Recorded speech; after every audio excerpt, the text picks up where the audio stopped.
Joining me now is the Secretary of Transportation, Pete Buttigieg. So let me start there with this visit, because President Biden, no surprise, I think, to either of us, he exhibited a lot of empathy. Obviously, people lost their lives. People are mourning their family members there. And the president also vowed that the federal government will pay, quote, the entire cost of rebuilding it. So what does that look like? Well, yeah, the president's responded characteristically with humanity and compassion, but also with very clear direction about what has to happen next. And having sat across the desk in the Oval Office as he's grilling me and the Admiral from the Coast Guard about what's next and how we can get Baltimore ready, I'll tell you, he is very, very focused on what that's going to take. This is a major operation in two respects. First, getting that channel back open, which is the only way to get to most of the port of Baltimore. And then second, something that'll take longer, but we need to do quickly, is to get that bridge back up.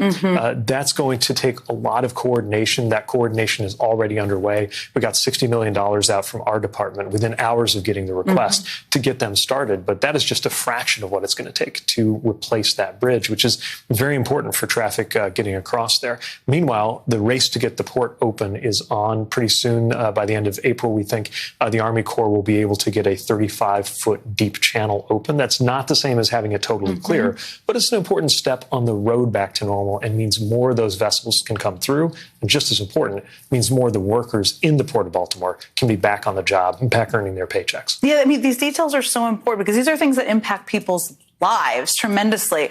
I mean, Trump is running for president. He has yet to acknowledge the victims of the tragedy in Baltimore who were fixing the potholes on the bridge at the time of the collapse.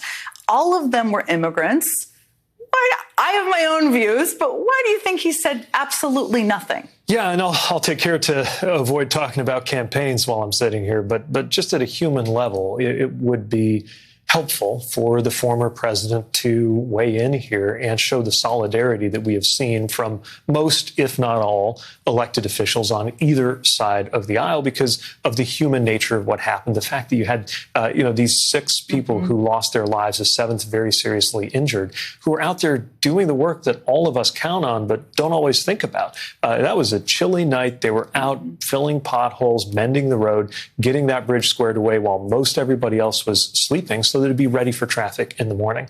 We count on so many workers in this country, many of them immigrants, to do these vitally important infrastructure jobs. They're not glamorous. They're not the highest paying jobs in the country, but they're absolutely essential. And I think just, again, at a human level, showing some regard for that is very important. And that's what, characteristically, President Biden was doing when I was with him in Baltimore on Friday.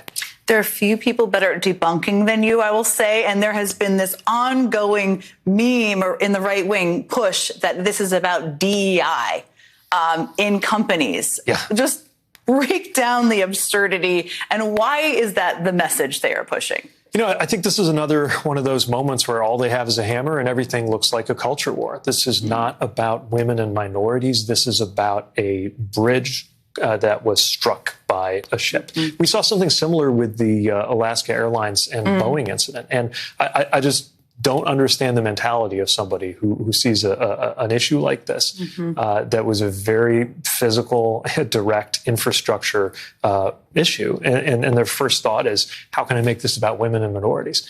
This is not about politics. This is not about culture wars. This is about safety. It's about transportation. It's about infrastructure, all of which, by the way, is what President Biden made a priority of when he came into office, pushing that infrastructure legislation that is about things like making sure that our bridges and, for that matter, our airports and our ports are stronger, including making them more resilient to disasters, natural and man-made. There's never been funding before on a dedicated level for there to be investments in highways and bridges to make them more resilient until President Biden's infrastructure plan went through. That's what the focus ought to be. And there's nothing, or at least there should be nothing, ideological or partisan about helping a community get through a tragedy like this. No question. I mean, no question about it. Everybody cares about potholes in their bridges and commute times. Let me ask you, there was a New York Times analysis out this morning that found that dozens, this won't be a surprise to you, but dozens of critical bridges across the country lack peer protection systems that make them vulnerable to a ship strike, like what happened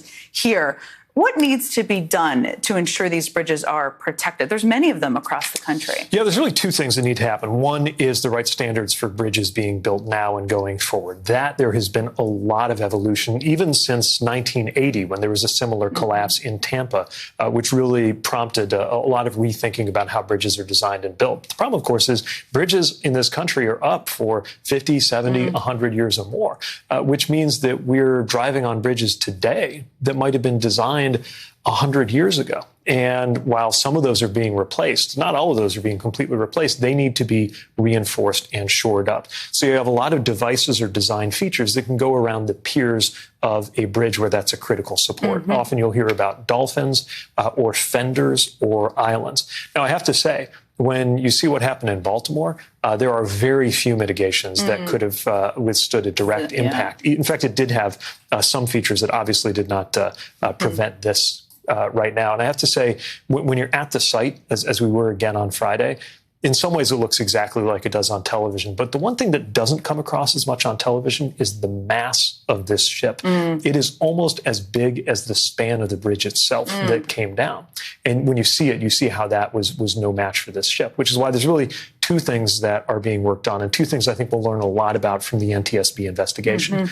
Half of it has to do with bridges and how they can be stronger, but half of it has to do with vessels and making sure that this kind of collision cannot happen in the first place. And that's where we are closely watching the NTSB's work. They're independent from us by design for some very good reasons, but we have an enormous interest in what they find so that shipping can be safer and fewer of these collisions can happen in the first place. They're extremely rare, but the goal, of course, has to be zero. Absolutely. And this just brought to light all the bridges that need kind of work and repair across the country. I have much more to ask you about. Thank you for sticking around for another block. We have to sneak in a very, very quick break. EV sales are nowhere near what this president wanted or expected, yet the administration continues to shove them down consumers' throats. Why?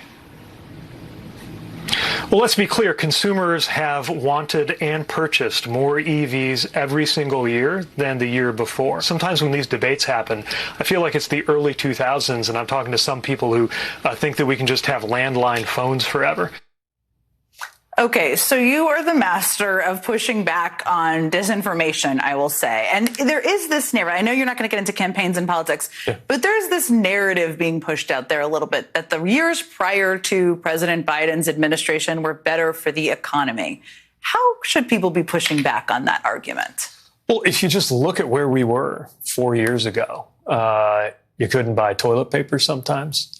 We were dealing with so many issues, not just as a consequence of the pandemic, which hit everybody hard, but even if you look a little bit past that, the economy was growing, but not as fast as it's growing now. Unemployment had come down, but not as low it is now. Now, I think it's important to recognize where people are at, too. The country's been through a lot. Families have been through a lot. And just because a number on a page looks good doesn't mean people can feel it. Anybody who's been in a relationship knows that if somebody's not feeling great, the first thing you say to them is not, you should be feeling better than you are, right? Stop not feeling it. So, look, we've been through a lot as a country. Having said that, we're also achieving a lot as a country. And while there is a very well-funded noise machine trying to poke holes in those achievements, trying to talk down the economy and all of the things America has done, I think it reflects well on the president that the American people under his leadership and the American economy under his leadership have added so many jobs, including, importantly, in areas like manufacturing, construction. If you look at the latest above expectations job report, yet another hot jobs report last week, a big part of that came through construction, which I think is linked to us seeing the earliest stages of the construction associated with the president's bipartisan infrastructure package. So I think we need to keep pointing to what's happening, and we need to connect the dots because there's a lot of places where, local and state politicians may not be inclined to give the president a lot of credit for that. For example, red states, the bulk of the funding that a state administration is spending on the roads probably came from President Biden's infrastructure package, but a governor might not be in a hurry to, slap signage on there reminding everybody about it. So I think, not just as a political matter, but just to remind Americans that there actually are results coming out of legislation being passed when people do, in fact, work together on a bipartisan basis here. It is important to connect those dots. That's part of why you see me and my cabinet colleagues out on the road all the time. The other thing I've noticed is when something is uncontroversially and unambiguously good, it gets less attention. So we have to go out of our way to connect those dots for people. And again, that's, we have to earn it. We have to make sure people see it by doing the work of laying out those links and recognizing that this is the middle of a trajectory, that we're still working to get things to a better place than we were ever in before. Let me ask you about something we started the show with Secretary Napolitano, which is just about this notion that, again, I know you're not going to get into campaigns, but Donald Trump is arguing that violent crime is up everywhere and it's a disaster and that he will do better than President Biden.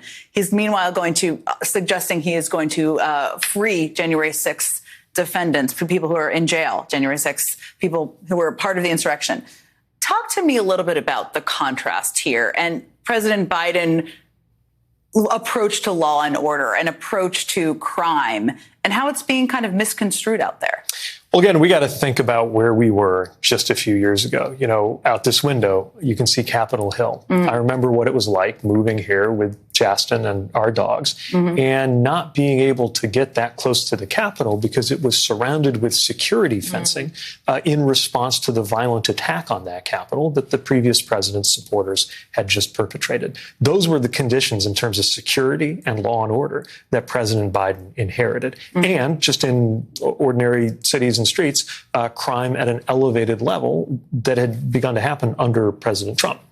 So we need to talk about the reality here. And again, there is a lot of funding and a lot of energy going into telling a different story, especially on ideological news outlets and online. But the simple facts and the simple reality are right here staring us in the face, including the fact that I can safely walk my dog to the Capitol today in a way that you couldn't do when we all got here. And also something that you shouldn't have to say it, but let's be clear. If you have been convicted by a jury of your peers for a violent crime and you were incarcerated, you are not a hostage. Very important point to end our conversation on. I really appreciate you being here. Secretary Buttigieg, you can go spend some time with your twins this afternoon, but thank you again. We'll be right back.